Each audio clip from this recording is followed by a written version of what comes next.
Matices por César Hildebrand. Título: alias Presidente. Al lado de Alberto Fujimori, la figura de Abimael Guzmán se yergue como la más importante en el Perú de los últimos tiempos. Guzmán y Fujimori han moldeado a este país, que parece, antes que nada, una propuesta del fracaso y una república de la oscuridad. Guzmán desprestigió al marxismo-leninismo, tanto como lo habían hecho Mao o Pol Pot, y, sin embargo, aquí en el Perú hay unos cuantos miles que lo siguen, lo aprecian como caudillo redentor, lo veneran como si de un fallido salvador se tratara. El embajador de China no debe pensar lo mismo, por supuesto. Fujimori arruinó la poca república que teníamos y nos hundió en un shogunato sudaca, donde todos podían ser comprados y todo se vendió a cualquier precio.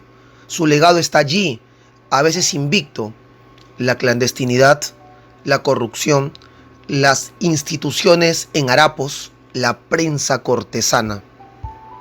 Alias Presidente Gonzalo aspiraba a que los militares se olvidaran de los tratados de Ginebra y actuaran como los nazis en la Francia de Jean Moulin. Vaya que lo logró.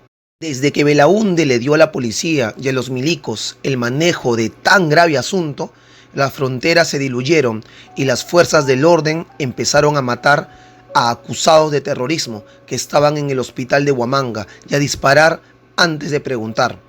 Los horrores del senderismo continuaron, pero esta vez con una justificación soltada en voz baja en las reuniones de sus plenarios: esto es una guerra, ellos hacen lo mismo.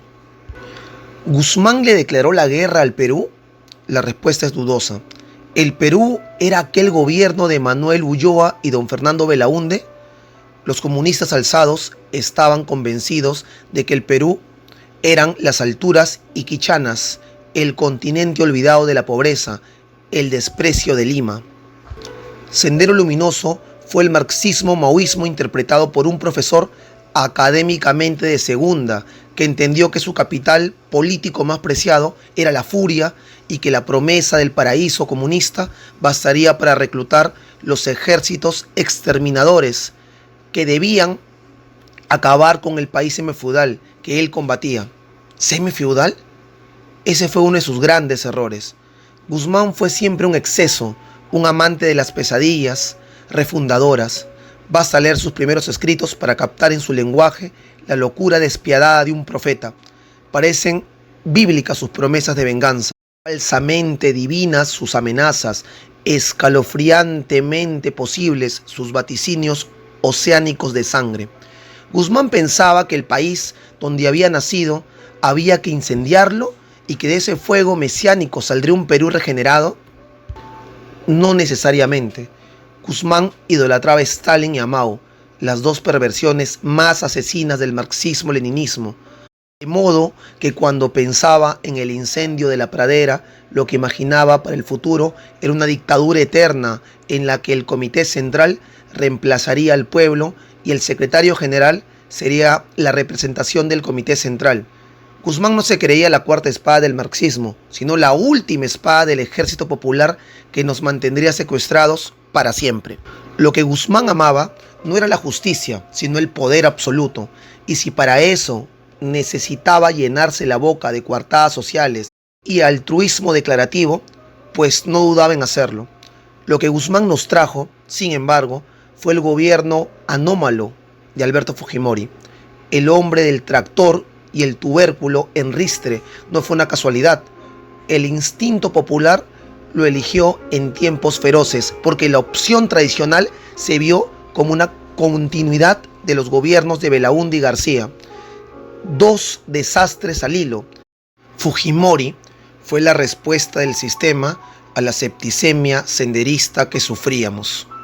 Y fue una respuesta brutal. La derecha vio en Fujimori y sus primeros éxitos la cura del sueño que tanto necesitaba.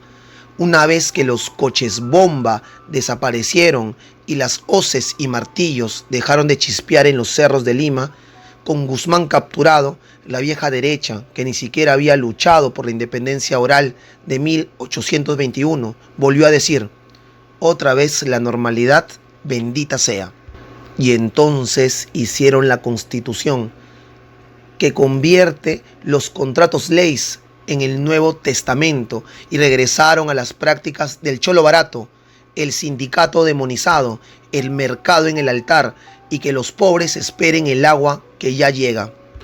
Una vez perdido el pánico, alejada la angustia, la derecha se vistió otra vez de caporal y empezó a pegar patadas en el trasero y exigir que las mujeres de las agroexportadoras se pusieran pañal para no tener que ir a orinar a cada rato. ¿Qué se habrán creído? La derecha peruana es como un perro bruto, no aprende.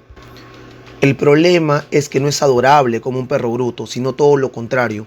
Así que allí estaban Fujimori, el señor Boloña, el señor Klimper, el señor Hoy White, los señores jefes de las Fuerzas Armadas victoriosas, todos navegando en el Amazonas de poder del Fujimorismo, todos sacando la suya, mordiendo su tractor, su ley propia, su licitación puta, su casa impropia, y todo gracias a alias presidente Gonzalo, el Pol Pot moyendino que propuso para el Perú el maoísmo que China en 1980 ya había tirado a la basura tras el triunfo de Deng Xiaoping. El comunismo de Guzmán era un periódico de ayer. Alias presidente Gonzalo construyó a alias presidente, el hombre que a partir de 1996 pasó a la clandestinidad, no en Huamanga, sino en Lima, y convirtió Palacio de Gobierno en madriguera de una banda criminal que nos hundió en lodo histórico, violencia y corrupción. Esa es la doble herencia de alias presidente Gonzalo y alias presidente. Y en ello estamos. Por eso, entre otras razones, es que tenemos sucesivos presidentes ladrones y una democracia que podría volarse de la mesa con el soplido de un borracho. Vacancia, disolución del Congreso, guerra civil, magnicidio, golpe de Estado, linchamiento verbal en plena calle. Todas son opciones abiertas en este país detenido en su pasado. Todas estas son posibilidades siniestras en este país, alias Perú.